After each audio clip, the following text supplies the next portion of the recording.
In 2004, Japanese scientists were able to take pictures of the ocean monster, which many considered a mythical creature. We are talking about a giant squid, which can reach 13 meters in length. In recent decades, scientists have been able to learn more about the creature, which lives in very deep ocean waters and is extremely rare. A striking feature of the giant squid is its huge pair of eyes, which are among the largest in the animal kingdom.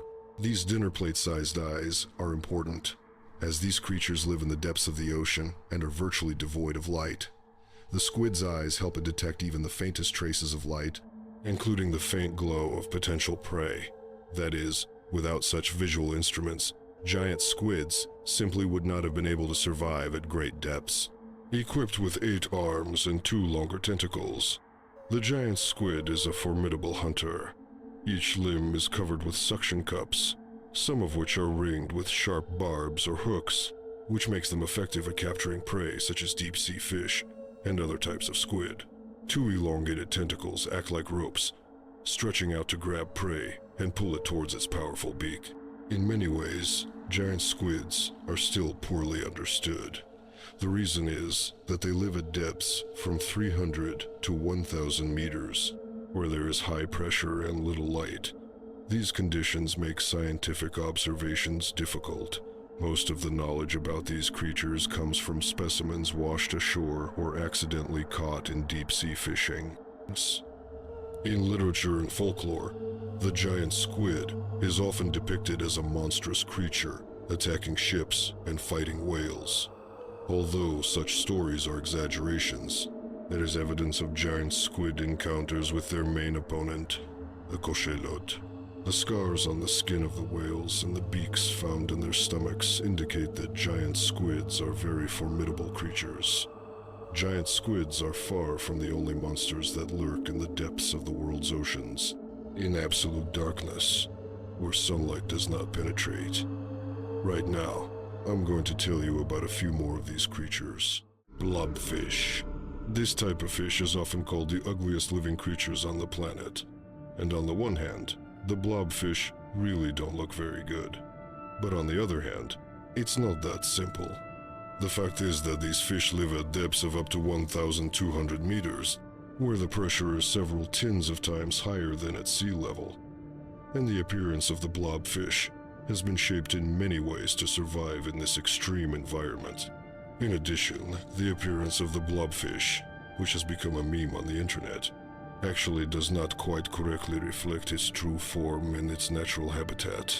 The spherical appearance is the result of decompression damage when the fish rises to the surface. Under high-pressure conditions in a deep-sea environment, the blobfish looks more like a typical fish. The body of a blobfish is almost as dense as water, which allows it to float above the seabed without expending energy on movement. The blobfish leads a typical lifestyle of deep-sea fish. It is a slow-moving creature that feeds mainly on invertebrates such as crabs, sea urchins, and clams. The blobfish simply swallows a passing edible creature, saving energy. Anglerfish. These deep-sea creatures are also called sea devils. First of all, they are known for their unique hunting mechanism, a luminous bait that hangs from their heads. The appearance of the anglerfish is complemented by gaping jaws and sharp translucent teeth. These creatures need all this to survive in one of the most extreme habitats on Earth. Female anglerfish are much larger and more recognizable, and use the same illuminated bait to attract prey. As soon as the victim is close enough, the anglerfish snaps its large jaws, instantly devouring the fish. Having adapted to life in total darkness, the fish catcher has become one of the most effective predators of the ocean. Her body, as a rule, is dark and does not reflect light, merges with the darkness of the depths of the sea. Some species of sea devils can also inflate their bodies, which probably contributes to intimidation or makes it easier to swallow large prey. Goblin Shark. A deep-sea creature with a distinctive and somewhat creepy appearance. This rare and little-studied species is often referred to as a living fossil due to the fact that goblin sharks have remained virtually unchanged for millions of years. Goblins live at depths from 300 to 1,300 meters almost all over the world. The most striking features of these creatures are a long protruding muzzle resembling a blade and a specific jaw mechanism. These details help the goblin shark to survive in the depths of the sea, where food resources are very limited. Unlike most sharks, whose jaws are firmly attached to the skull, the goblin shark's jaw protrudes strongly forward. This means that it can push its jaw forward at high speed to catch prey. This jaw, along with its nail-like teeth, makes it an effective predator, capable of feeding on various deep-sea fish, crustaceans, and mollusks. Goblin shark skin is another interesting feature. It is often pinkish in color due to the visibility of blood vessels under the translucent skin. Its body is also softer and flabbier compared to other sharks. This is quite typical for deep-sea creatures, which do not require strong and muscular bodies, as there is less need to fight strong currents. Despite its frightening and unusual appearance, the goblin shark poses virtually no threat to humans, given its deep-sea habitat. Deinosuchus, ancient crocodile that reached 12 meters in length. For comparison, the average modern crocodile is 4 times smaller. Unsurprisingly, this creature competed with and often defeated the famous and terrifying Tyrannosaurus rex, one of the largest and scariest predators in the history of the planet. To make you understand the dimensions of Deinosuchus even more clearly, imagine a man standing at full height. Thus, he could practically fit in the open mouth of a Deinosuchus. Based on the fossils that are found in large numbers in North America, it can be concluded that the life expectancy of Deinosuchus was 50 years. Haast's eagle. The Haast eagle lived on the planet relatively recently, only 600 years ago. It was mainly distinguished from the modern eagle by its gigantic size. That is, it was about twice as large as its modern counterpart, with a wingspan of 3 meters. These birds of prey lived in South Zealand.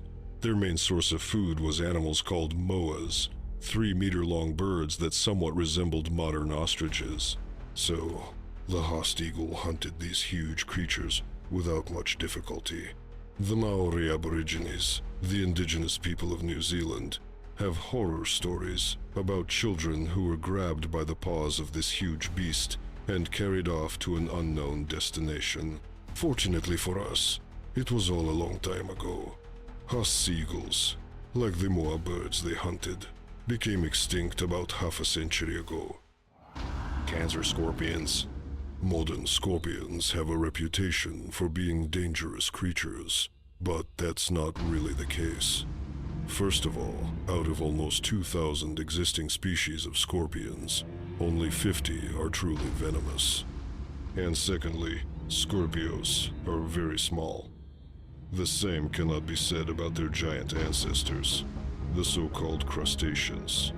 The creatures, which reach 2.5 meters in length, lived in reservoirs several hundred million years ago. And, although apparently the crab scorpions were not very fast, but thanks to their excellent maneuverability, they made excellent hunters. Megalania. Surely many of you know what a Komodo monitor lizard looks like. They live on our planet right now and can grow up to 3 meters in length. However, the Komodo dragon has an ancestor that could really terrify anyone. Megalania could grow up to 7 meters and reach a weight of 1 ton. Moreover, this predator, among other things, was also poisonous, which made it truly dangerous for opponents. Basically, Megalania lived on the territory of modern Australia. But despite the size and presence of the poison, the main enemy of this creature, apparently, was man, since it was after the active settlement of the continent by humans that Megalania disappeared. The modern bear is a big and dangerous creature, but its ancestor, who lived on the planet about 15,000 years ago, was even bigger and even more dangerous. This is Arctodus, or the so-called short-muzzled bear. In order to feed himself, Arctodus had to consume about 15 kilograms of meat daily. That is why these huge predators were very good hunters. They could reach speeds of up to 70 kilometers per hour. But, unlike modern bears, which can also develop a similar speed, Arctoduses were much more resilient and could chase prey for a long time. That is why among those who fell into the clutches of the predator were not only horses and antelopes, but even mammoths. By the way, the Arctoduses became extinct relatively recently, only 10,000 years ago. The researchers even managed to discover the tools that primitive people used to fight back against the Arctodus.